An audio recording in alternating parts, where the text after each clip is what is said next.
Il est fort probable que vous ayez déjà entendu parler de l'esprit de Jézabel au moins une fois dans votre vie, mais la grande majorité des gens croient qu'il est lié uniquement au péché de la prostitution et de la perversion.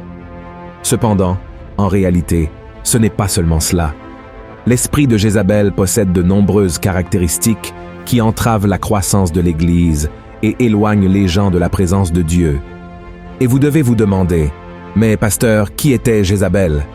Jézabel est considérée comme la pire femme de tout l'Ancien Testament.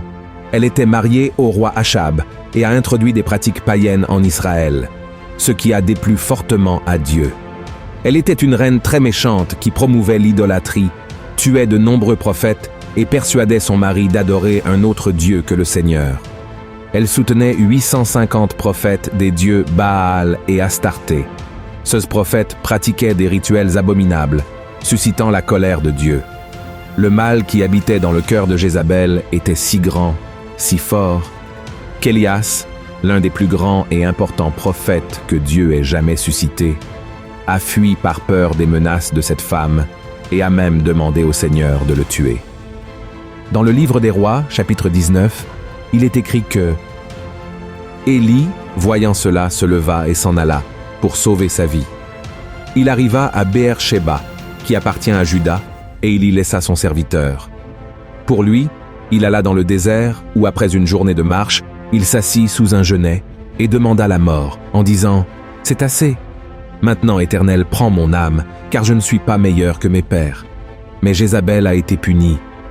Dieu a rempli Élie de courage, et il est revenu prophétiser que cette femme aurait une mort sanglante et que les chiens mangeraient son cadavre.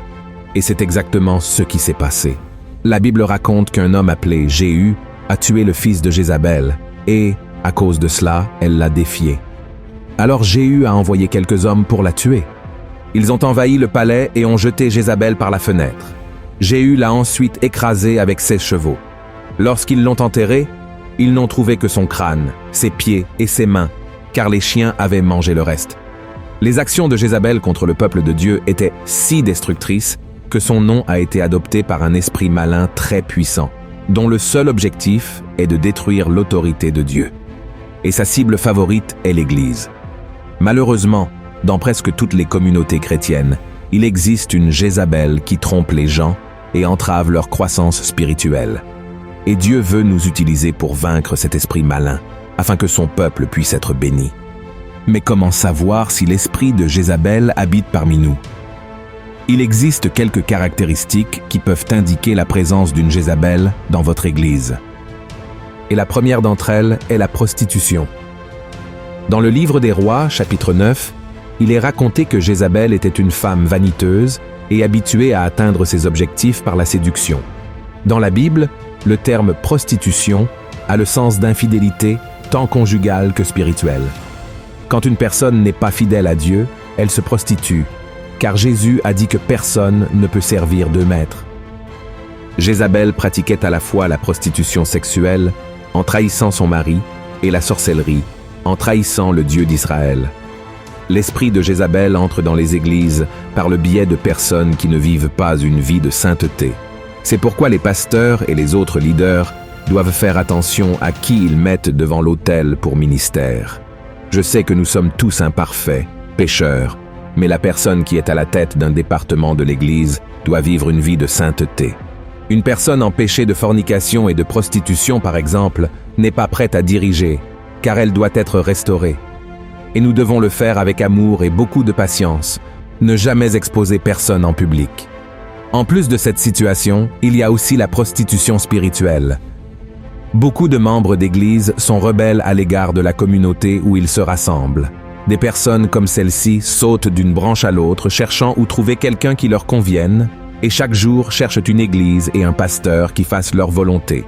Et lorsqu'ils ne sont pas satisfaits, ils créent des intrigues pour nuire au leadership. La deuxième caractéristique de l'esprit de Jézabel est l'idolâtrie.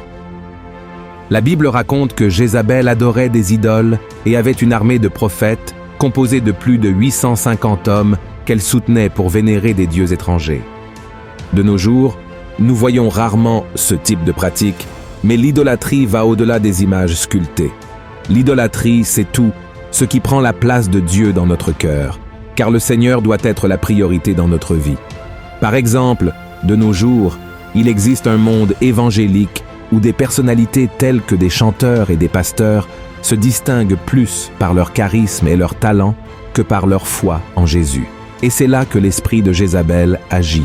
Il fait en sorte que les gens idolâtrent davantage la célébrité évangélique que le Seigneur lui-même. Et c'est quelque chose que Dieu déteste. La troisième caractéristique de l'esprit de Jézabel est la manipulation. Jézabel était manipulatrice, ce qui signifie qu'elle voulait que tout se passe à sa manière.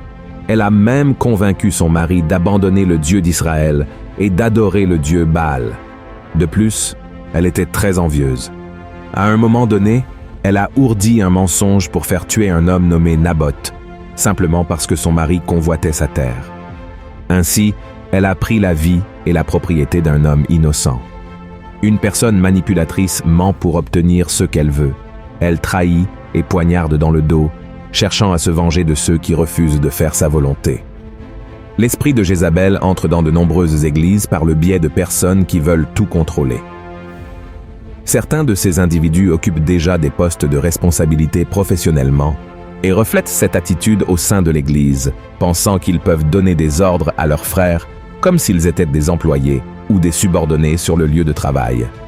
L'Église n'est pas un endroit pour maltraiter quiconque, mais plutôt pour manifester amour et camaraderie. Et si quelqu'un occupe une position de pouvoir dans la société, cela doit être laissé à l'extérieur. Dans l'Église, nous sommes tous frères et sœurs et devons nous servir mutuellement avec amour, comme l'a dit l'apôtre Paul dans Galates, chapitre 5. Par conséquent, nous devons être prudents lorsque nous nommons quelqu'un à un poste de leadership qui ne traite pas bien ses frères. Et enfin, la quatrième caractéristique de l'esprit de Jézabel est la persécution. Cette femme a persécuté les prophètes de Dieu au point que beaucoup ont dû se cacher pour ne pas être tués. Beaucoup de prophètes sont même morts à cause de Jézabel, et le prophète Élie lui-même a été menacé par elle.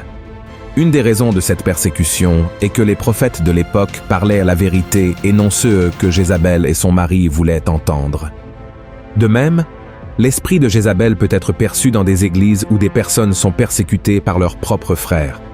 Il existe des églises où tout est tellement établi que lorsqu'un homme ou une femme de Dieu propose des changements, il commence à être persécuté et à faire face à des persécutions externes de personnes ou de situations venant de l'extérieur de l'Église. C'est quelque chose de normal, mais l'esprit de Jézabel agit à l'intérieur de l'Église. C'est une stratégie de l'ennemi pour affaiblir le peuple de Dieu. Car Jésus a dit, comme Jésus connaissait leurs pensées, il leur dit, « Tout royaume divisé contre lui-même est dévasté, et toute ville ou maison divisée contre elle-même ne peut subsister. » C'est pourquoi faites très attention aux personnes qui parlent mal d'autres frères, ou qui persécutent les dirigeants et les membres, car elles sont utilisées par l'esprit de Jézabel. Je sais que nous n'avons pas besoin d'être d'accord avec tout ce que nous voyons et entendons dans l'Église, mais Dieu nous appelle à intercéder et à exhorter si nécessaire, et non à causer des divisions ou des querelles. Comme nous l'avons vu au début de cette vidéo, la fin de la vie de Jézabel a été terrible. De plus, dans le livre de l'Apocalypse, Jésus donne l'avertissement suivant à l'église de Thyatire pour avoir toléré cet esprit de Jézabel parmi eux. Il a dit « Je connais tes œuvres, ton amour, ta foi, ton fidèle service, ta constance et tes dernières œuvres plus nombreuses que les premières. Mais ce que j'ai contre toi, c'est que tu laisses la femme Jézabel, qui se dit prophétesse, enseigner et séduire mes serviteurs, pour qu'ils se livrent à l'impudicité et qu'ils mangent des viandes sacrifiées aux idoles. Je lui ai donné du temps, afin qu'elle se repentît, et elle ne veut pas se repentir de son impudicité.